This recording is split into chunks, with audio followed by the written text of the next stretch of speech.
నేను ఫాలో అయిన ఈ ఒక్క టిప్ వల్ల అయితే గోంగూర పప్పు టేస్ట్ అయితే నెక్స్ట్ లెవెల్ వచ్చేసింది. మీలో ఎవరైనా గోంగూర పప్పు అంటే ఇష్టపడే వాళ్ళు ఖచ్చితంగా వీడియో మాత్రం అస్సలు మిస్ అవ్వకండి. ఓకే అండి, ఇంకా వీడియోలోకి వెళ్ళిపోదాం. Hi, hello, welcome back to my channel నాను ఏంజల్. ఎలా ఉన్నారండి అందరూ? బాగున్నారా? గోంగూర పప్పు కోసం అయితే మనం ఒక చిన్న గ్లాస్ కందిపప్పు తీసుకొని మంచిగా ఒక 2 టైమ్స్ వాష్ చేసుకొని కుక్కర్లో వేసుకోవాలి. తర్వాత గోంగూర కూడా మంచిగా ఒక 2-3 టైమ్స్ వాష్ చేసుకొని వేసుకోవాలి. తర్వాత పచ్చిమిర్చి, టమాటా అండ్ కొంచెం వెల్లుల్లి, తర్వాత కొంచెం జీలకర్ర అండ్ తర్వాత మెంతులు అండ్ నెక్స్ట్ ధనియాలు కూడా వేసుకోవాలి. ధనియాలు వేసుకోవడం వల్ల మనం తినేటప్పుడు పప్పు టేస్ట్ చాలా బాగుంటుంది. తర్వాత కొద్దిగా పసుపు అండ్ నెక్స్ట్ సాల్ట్ కూడా వేసుకోవాలి రుచికి సరిపడినంత.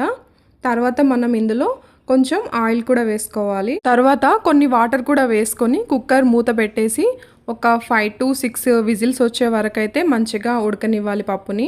వేడి వేడి అన్నంలోకి గోంగూర పప్పు కొంచెం నెయ్యి కూడా వేసుకొని తింటే టేస్ట్ అయితే చాలా బాగుంటుంది. గోంగూర పప్పు ఫస్ట్ టైం చేసినా ఇలా ట్రై చేస్తే చాలా బాగుంటుందండి. ఓకే అండి, మన విజిల్స్ కూడా కంప్లీట్ అయిపోయాయి. పప్పు అయితే మంచిగా బాయిల్డ్ అయిపోయింది. తర్వాత మనం ఇందులో ఉన్న కొంచెం ఎక్సెస్ వాటర్ అయితే తీసి పక్కన పెట్టుకోవాలి, పారేయొద్దండి అవైతే. అండ్ నెక్స్ట్ మనం ఇలా పప్పుని మెత్తగా రుబ్బేటప్పుడు ఏంటంటే ఆ వాటర్ అంతా చిల్లి సరిగ్గా రుద్దడానికి అవ్వదు. సో అందుకనేసి తీసి పక్కన పెట్టుకోవాలి వాటర్ మొత్తం. మనం చుట్టుపక్కల పడడం గోల పక్కన పెడితే ఫస్ట్ మన కంట్లో పడ్డాయి అనుకోండి, ఫస్ట్ కండ్లు పోతాయి పప్పేమో కానీ.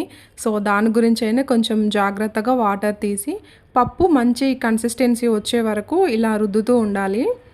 అండ్ గోంగూర విషయంలో అయితే చాలామంది అసలు చికెన్ మటన్ లేకున్నా నాన్ వెజ్ లేకున్నా పర్లేదు కానీ మాకు గోంగూర ఉంటే చాలు అనేవాళ్ళు చాలామంది ఉంటారు. అందులో మా హస్బెండ్ కూడా ఒకడు. తనకు కూడా గోంగూర అంటే చాలా ఇష్టం. సో అందుకనేసి మేము ఇంకా వీకెండ్స్ మార్కెట్కి వెళ్ళినప్పుడు అయితే ఖచ్చితంగా గోంగూర తెచ్చి వీక్లీ వన్స్ అయినా ఇలా పప్పు అయితే చేసుకుంటాము. టేస్ట్ చాలా బాగుంటుందండి. పప్పు కన్సిస్టెన్సీ కొంచెం థిక్గానే ఉండాలి అనుకునే వాళ్ళు వాటర్ యాడ్ చేయనక్కర్లేదు. లేదు మాకు కొంచెం పలుచగా ఉండాలి అనుకునే వాళ్ళు మనం ఇందాక పక్కన పెట్టిన వాటర్ కూడా యాడ్ చేసుకోవచ్చు. సో ఫైనల్గా మన పప్పు అయితే రెడీ అయిపోయిందండి. చూసారు కదండి ఎంత ఈజీగా చేసుకోవచ్చో గోంగూర పప్పు. దీనివల్ల మనకు హెల్త్కి కూడా చాలా బెనిఫిట్స్ ఉన్నాయి. సో ఖచ్చితంగా మీరు వీక్లీ వన్స్ అయినా తినడానికి ట్రై చేయండి. ఇలా మనం వేడి వేడి అన్నంలో గోంగూర పప్పు వేసుకొని కొంచెం నెయ్యి వేసుకొని తింటే టేస్ట్ చాలా చాలా బాగుంటుంది.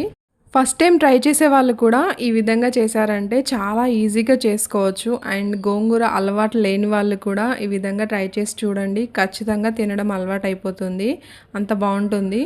ఇంకెందుకండి లేట్, ఖచ్చితంగా ఇలా ట్రై చేయండి. అండ్ టేస్ట్ ఎలా వచ్చింది అనేది నాకు కామెంట్ చేయడం మర్చిపోకండి. ఓకే బాయ్, మరి మళ్ళీ నెక్స్ట్ వీడియోలో అయితే కలుద్దాం. అప్పటి వరకు మీ ఫ్రెండ్స్ అండ్ ఫ్యామిలీలో ఎవరైనా గోంగూర లవర్స్ ఉంటే ఖచ్చితంగా ఈ వీడియోని వాళ్ళకి షేర్ చేయండి.